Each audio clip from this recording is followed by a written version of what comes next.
அனைவருக்கும் வணக்கம். நேர்களால் நான், நேர்களுக்காக நான் ஒரு கதை சொல்லட்டுமா?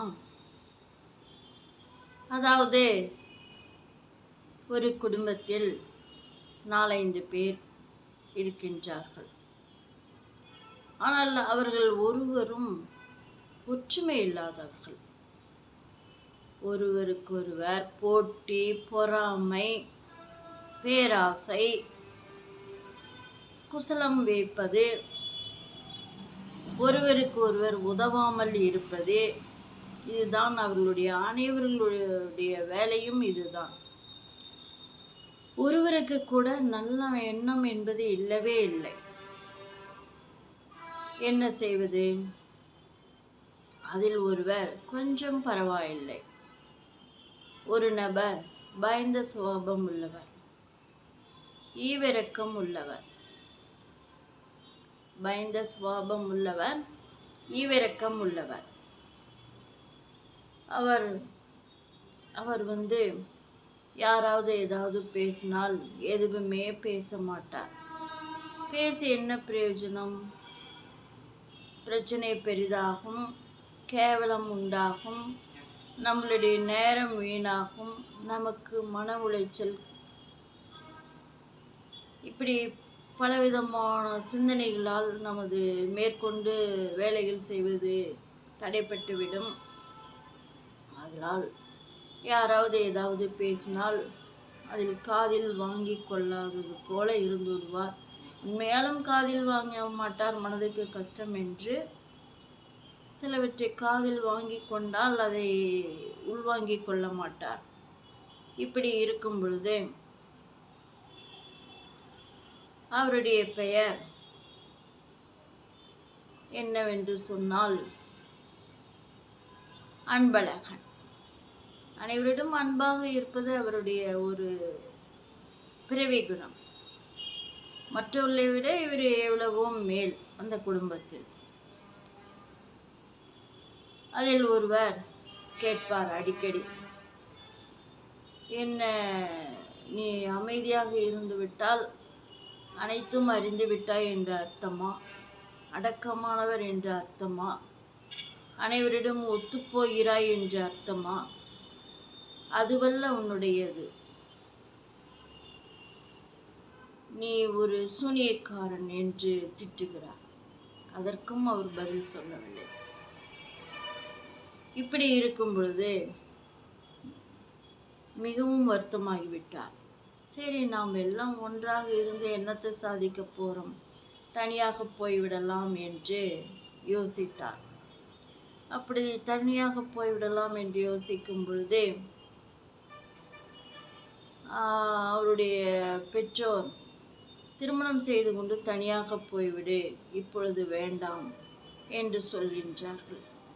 சரி என்று இருந்து விடுகிறார். சரி, நான் வேறு ஊருக்கு மாற்றலாகி போய்விடுகின்றேன், பேங்கில் வேலையில் இருந்தார். அப்படி என்று மகன் கேட்கின்றார். நீ எங்கும் போக வேண்டாம், விரைவில் உனக்கு ஒரு திருமணம் செய்து வைக்கின்றோம், போய்விடுவாய் என்று சொல்கின்றார். பெற்றோர்கள் சொல்கின்றார்கள். தன்னுடைய அப்பாவுடைய அண்ணன் தம்பி எல்லாம் ஒன்று தான். தன்னுடைய கூட பிறந்தவர்கள் எல்லோரும் ஒன்றாக இருக்கின்றார்கள். அனைவரும் திருமணமானவர்கள்தான். சரி என்று அன்பழகன் ஒத்துக்கொள்கின்றார். அதை காதில் வாங்கிய ஒரு சகோதரன், ஓ, அன்பாக இருக்கிறான், அடக்கமாக இருக்கின்றான், அறிவுக்கு வித்திடுகின்றான், அவனா இவன் அயோக்கியன் என்று ஜாடமடையாக பேசுகின்றார். மிகவும் வருத்தப்படுகின்றார் அன்பழகன்.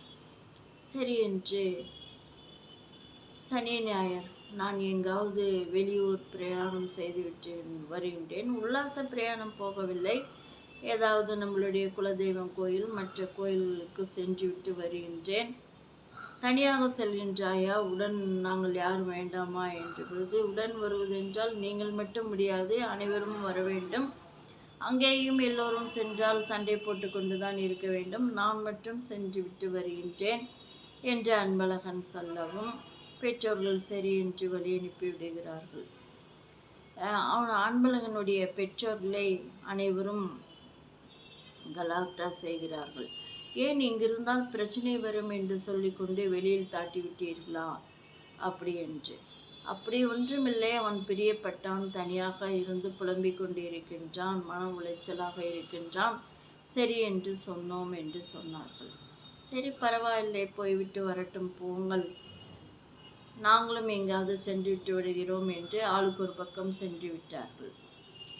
அன்பழகன் இது தெரிந்து, சரி எல்லோரும் சென்று விட்டார்கள், நாம் வீடு திரும்புவோம் என்று பாதி வழியிலேயே வீடு திரும்புகின்றார். அப்பொழுது தன் பெற்றோர்களுடன் தன்னுடைய கருத்துக்களை சொல்கின்றார். அதாவது, நான் வெளியூருக்கு மாறுதலாகி விடுகின்றேன், இன்னும் திருமணமே ஆகவில்லை, ஆகவே துணைக்கு பெற்றோர்களாகிய நாங்கள் சென்று இருக்கிறோம், துணையாக இருக்கின்றோம், ஒரு திருமணம் செய்து வைத்துவிட்டு நாங்கள் வந்து விடுகின்றோம் என்று சொல்லிவிட்டு வாருங்கள், நாம் தப்பித்து கொண்டு விடலாம், தினமும் மனமுளைச்சலில் வயதான காலத்தில் நீங்கள் இருக்க வேண்டாம், நானாவது அலுவலகத்துக்கு சென்று விடுகிறேன், நீங்கள் எல்லோரும் இங்கே இருந்து துன்பப்பட்டு கொண்டிருக்கின்றீர்கள் என்று அன்பழகன் சொல்லவும், அதன் பிரகாரம் வெளியூருக்கு மாறுதலாகி பெற்றோர்களையும் அழைத்து கொண்டு சென்று விடுகிறான். அதற்கு அனைவரும் சொல்கின்றார்கள், இவர்கள் நல்லவர்கள், நம்மளை விட்டு தப்பித்து விட்டார்கள் என்ற பெயர் எடுக்கட்டும், நாமல் கெட்டவர்களாகவே இருந்து விடுவோம் என்று சொல்லிக்கொண்டு சொத்து பிரச்சனை உருவாகிவிட்டது, இந்த வீட்டை யார் வைத்து கொள்வது அப்படி என்று பிரச்சனை.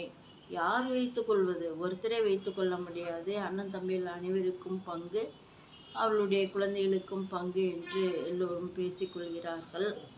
ஒரு வக்கீலை வரவழைத்து சொத்துக்களையும் பிரித்து விட்டார்கள், அவரவர்களுக்கு உண்டான பங்கை கொடுத்து விட்டார்கள். அனைவரும் அவரவர்கள் வீட்டை, அதாவது தனக்கு வசதிக்கேற்றபடி வாடகைக்கு வீட்டை அமர்த்தி கொண்டு பணத்தை வாங்கி கொண்டு அவரவர்கள் பிரிந்து விட்டார்கள். சொந்த வீடும் காலியாகிவிட்டது. இதிலிருந்து என்ன தெரிகின்றது? அதாவது ஒன்றாக இருந்தாலும் சரி, தனித்தனியாக இருந்தாலும் சரி, அதாவது எல்லோருடைய மனதும் ஒன்றாக இருக்க வேண்டும், எல்லோருடைய மனதும் ஒன்றாக இருக்க வேண்டும். எங்கிருந்தாலும் ஒற்றுமையாக இருக்க வேண்டும் என்று மனது நினைத்தால், மனது ஒருமனப்பட்டால் ஏன் ஒற்றுமையாக இருக்க முடியாது? இப்போ தனித்தனியாக இருக்கும் பொழுது யாரை பேசிக்கொள்வார்கள்? யாரிடம் போட்டி போடுவார்கள்? யாரிடம் பொறாமைப்படுவார்கள்? யாரை சாடையாக பேசுவார்கள்? யாரை நேருக்கு நேர் வம்புக்கு இழுப்பார்கள்? இதெல்லாம் முடியாதல்லவா? ஆகவே நாம் எங்கிருந்தாலும் ஒற்றுமையாக இருக்க வேண்டும். ஒற்றுமையே பலம். ஒற்றுமை இருந்தால் அனைவருக்குமே மன நிம்மதி கிட்டும் அல்லவா? ஒற்றுமையை நாம் மேலோங்கி பார்க்க வேண்டும். இப்பொழுது அனைவரும் பிரிந்து விட்டார்கள், அவரவர்கள் வசதிக்கேற்ப வாழ்ந்து கொண்டே இருக்கிறார்கள்.